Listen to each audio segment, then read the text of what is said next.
हमारे चैनल को लाइक और सब्सक्राइब ज़रूर करें और साथ ही लगे बेल आइकन को ज़रूर दबाएं ताकि आने वाले वीडियो की नोटिफिकेशन आपको सही समय पर मिलती रहे। अब देखो 3.6 का क्वेश्चन नंबर 2 का थर्ड पार्ट देखते हैं।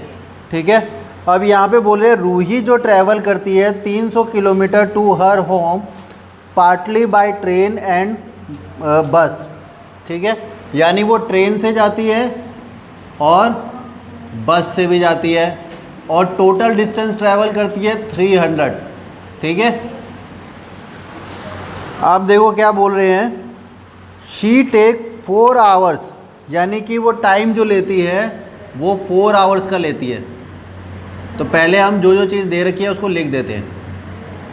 4 आवर्स का टाइम लेती है।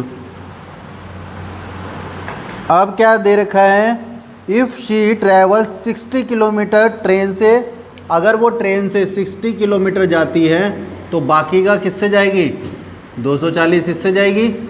ठीक है, तो दोनों का मिला के 300 हो जाते हैं। अब देखो यहाँ पे क्या है, जब भी ऐसे कोई कार का या ट्रेन का जब भी जिक्र आता है या कोई नाव का, ठीक है, या तैरने वाला, जैसे अभी डाउन स्ट्रीम और अप स्ट्रीम वाला क्वेश्चन आया था। ठीक है, या तो तैरने का, कभी भी स्पीड का कोई क्वेश्चन आता है तो हमने क्या करना होता है, उसमें लेट कर लेना होता है। ठीक है, तो ये तो मैंने मेन चीज़ें लिख दी है। अब इसमें होगा कैसे, ये वैसे ही लिखा है। ठीक है, शुरू यहाँ से है, लेट। अब हमने क्या करना है, लेट कर देना है इसमें स्पीड ऑफ ट्रेन और बस। मान लो स्पीड ऑफ ट्रेन हमने मान ली है, स्पीड ऑफ ट्रेन की हमने मान ली है x और स्पीड ऑफ बस की मान लिया हमने y।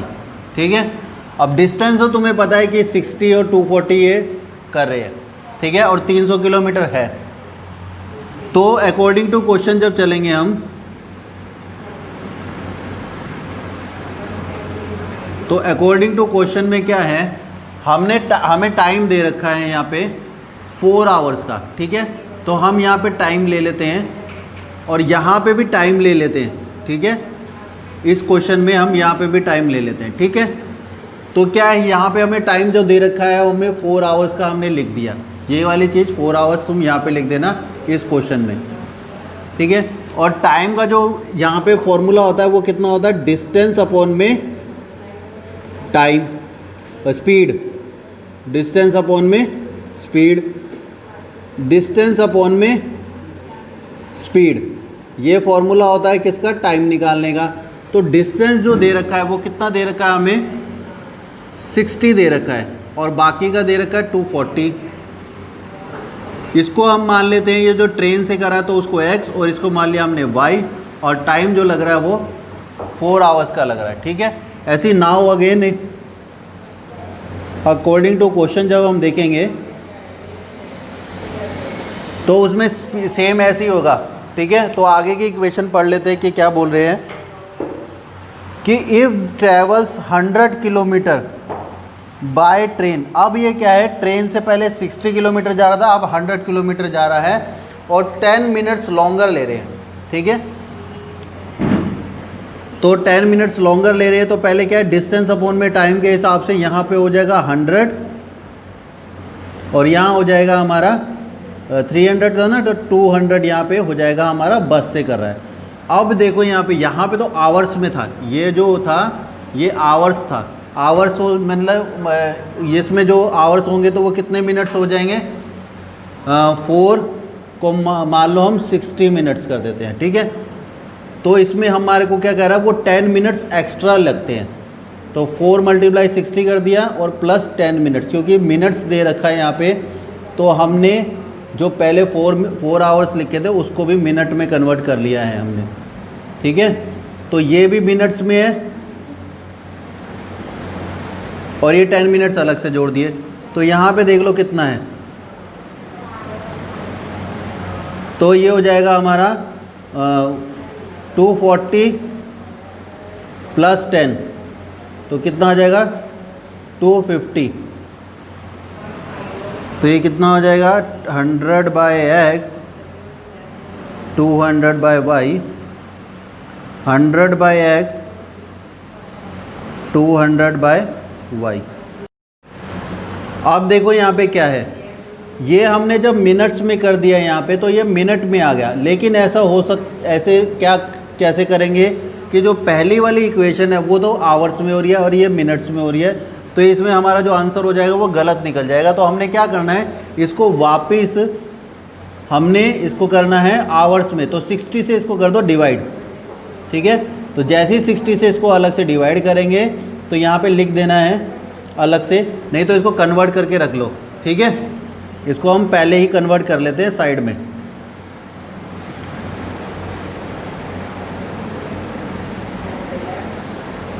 नहीं तो चलो ऐसे ही लिख दो, फिर इसको साइड में ब्रैकेट में सॉल्व करके दिखा देंगे।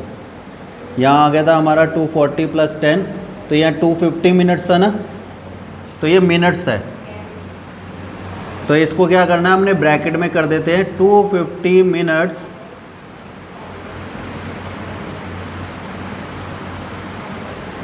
जब हम आवर्स में इसको बदलेंगे इजिकल टू 250/60 आवर्स। तो इसमें से एक ज़ीरो से एक ज़ीरो कट जाएगी तो 25/6 हो जाएगा। तो इसकी जगह हमने क्या लिखना है, ये वाला जो हमने सॉल्व किया है इसको हमने फिर यहाँ पे कर देना है, 250 मिनट्स की जगह कर देना है। तो ये हो जाएगा 100/x 200/y, तो 25/6 आ जाएगा। तो ये हमारी सेकंड इक्वेशन बन गई है यहाँ पे, और ये हमारी फर्स्ट इक्वेशन थी, ठीक है। आप देखो क्या करना है, जो हमारी फर्स्ट है और सेकंड है उसमें क्या है 1x है अपॉन में, और यहाँ पे भी हमारी है x है अपॉन में। तो हमने लेट करना है, लेट कर लेते हैं 1/x = p and 1/y = q, ठीक है। तो हमारी जो ये फर्स्ट इक्वेशन में 1/x की जगह और 1/y की जगह p और q रखते हैं, तो जो हमारी जो इक्वेशन रखेंगे पुट कर देते हैं 1/x = p and 1/y = q in equation first and second. तो इसमें क्या होगा, इक्वेशन लिख देते हैं 60p + 240q = 4, और यहाँ पे 100p एंड 200q = 25/6। अब इसमें देखो क्या है, यहाँ पे ये थर्ड इक्वेशन मान लो इसको, और इसको हमने मान लिया फोर्थ इक्वेशन। अब इन दोनों इक्वेशन से हम क्या करेंगे, एलिमिनेशन मेथड लगा देते हैं या सब्स्टिट्यूशन मेथड लगाते हैं, ठीक है। तो यहाँ लगा देते हैं हम सब्स्टिट्यूशन मेथड लगा देते हैं। अप्लाइंग सब्स्टिट्यूशन मेथड, तो हम क्या करेंगे, इक्वेशन नंबर थर्ड को लेंगे। We take equation third, equation third को लेते हैं और एक वेरिएबल को अलग कर लेते हैं। तो हम p वाले वेरिएबल को अलग करते हैं, ये थर्ड इक्वेशन है, तो 60p यहाँ पे रख दिया, हम उसको अलग करते हैं तो 240q हो गया, ठीक है। और ये क्या हो जाएगा 1/60 हो जाएगा, और ब्रैकेट में हो जाएगा वो 240q। अब इस वैल्यू को हम रखेंगे इक्वेशन नंबर फोर्थ में। देखो अब क्या करना है, जो p की वैल्यू है वो हमने कौन सी इक्वेशन में रखनी है, हमने फोर्थ इक्वेशन में रखनी है। तो पुट p = 1/60 4 - 240q, ठीक है। अब ये कहाँ पे रखना है हमने, फोर्थ इक्वेशन में। तो फोर्थ इक्वेशन लिख देते हैं पहले, 4p प्लस में 200q 25/6। तो p की जगह हमने क्या लिखना है 1/60 और 4 - 240q। तो पहले अंदर वाले को सॉल्व कर देते हैं, या इसको दोनों को सॉल्व करें। चलो पहले इसको सॉल्व कर देते हैं, इन दोनों को ही सॉल्व कर दो, ठीक है। तो ये देखो क्या है, 0 से 0 कैंसिल हो जाएगी, तो ये आ जाएगा, और ये 2 के टेबल से कट जाएगा, 2 3 = 6 और 2 5 = 10, तो 5 बचा और 3 बच गया। और यहाँ बच गया 4 और 240 क्यू,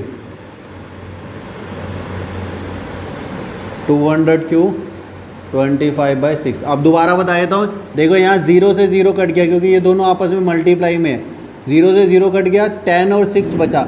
10 जो है 2 के टेबल में 5 पे जाएगा और 3 जो है 6 है जो 3 पे जाएगा, ठीक है। 2 के टेबल से डिवाइड कर दिया दोनों को, 5/3 आ गया। इसके नीचे कुछ नहीं है, इसके नीचे कुछ नहीं है, इससे मल्टीप्लाई करो। देखो 3 को 1 से, फिर ये इससे, ठीक है, 5 को 4 से और इससे। तो 5 को 4 से जब मल्टीप्लाई करा तो 20 आ गया, 3 को 1 से करा तो 3 आ गया, 5 को 240 से मल्टीप्लाई करा तो कितना आ गया 0, 5 4 जा 20 का 2 और 1200, ठीक है। और 3 को 1 से करा तो 3 आ गया। और यहाँ पे Q भी है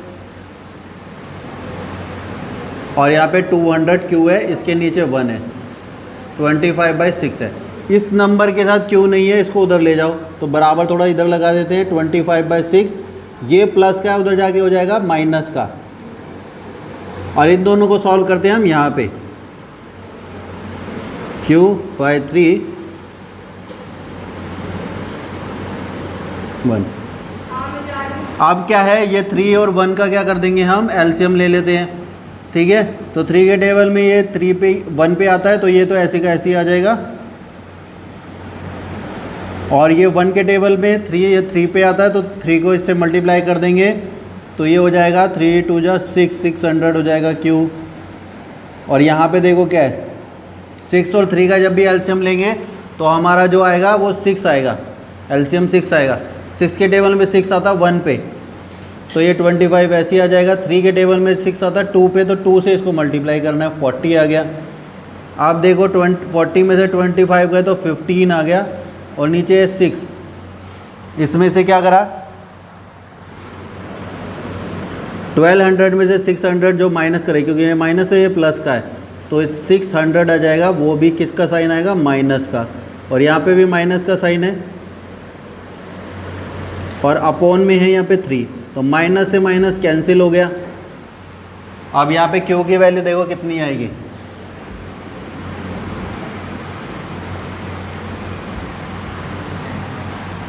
Q की वैल्यू देख लो यहाँ पे कितनी आएगी, यहाँ पे आएगी Q और यहाँ पे है 15/6 और यहाँ पे क्या है ये 600/3, ये उल्टा हो जाएगा, वहाँ पे 300/600। तो इससे हमने इसको डिवाइड कर देना है, 3 से कर देते हैं इसको, 2 पे गया और ये 15 से 40 आ गया तो Q की वैल्यू आ गई 1/80। अब यहाँ से Q की वैल्यू से हम किसकी वैल्यू निकाल देते हैं, P की वैल्यू निकाल देते हैं। तो अभी हमने कौन सी इक्वेशन में रखा था, ये इक्वेशन नंबर हमने रखा था 4th में, ठीक है। तो 4th इक्वेशन में रखा था ना इसको, put in equation number 4th। तो हम इसको वापस किस में रखते हैं, 3rd इक्वेशन में रखते हैं। Put Q = 1/80 in equation 3rd। जो हमारी 3rd इक्वेशन थी वो देखो क्या बनी थी, तो 3rd इक्वेशन जो हमारी बनी थी वो 60p + 240q = 4, 60p + 240q = 4। तो q की जगह हमने क्या रखना है, 1/80 रखना है। अच्छा इसको यहीं पे सॉल्व कर देते हैं, 0 से 0 कैंसिल, 8 3 जा 24, तो यहाँ पे आ गया हमारा 3 और यहाँ आ गया 60p, 3 उधर जाके माइनस हो जाएगा तो 4 - 3, यहाँ पे 60p है तो p की वैल्यू क्या आ जाएगी, 4 में से 1 गया 3 गया तो 1 आ गया और 60 से मल्टीप्लाई में तो अपॉन में आ जाएगा। तो ये q की वैल्यू हो गई और ये p की वैल्यू। आप देखो क्या है, जो p और q की वैल्यू आई है उससे हम x और y की वैल्यू निकालते हैं। p की वैल्यू जो आई है वो हमारी 1/60 आई है, तो x की वैल्यू यहाँ पे देखो, x यहाँ पे मल्टीप्लाई होगा, ऐसे क्रॉस मल्टीप्लाई कर दो तो x की वैल्यू हो गई 60, ऐसे 1/y की वैल्यू दे रखी थी वो q दे रखी थी तो हमारी q की वैल्यू आई 1/80, तो y की वैल्यू हमारी क्या है, वो भी ऐसे क्रॉस मल्टीप्लाई कर देंगे तो y की वैल्यू आ जाएगी हमारी 80। तो x की वैल्यू और y की वैल्यू आ गई। और तो x हमारा क्या था, ट्रेन की स्पीड थी और y जो था वो हमारी बस की स्पीड थी।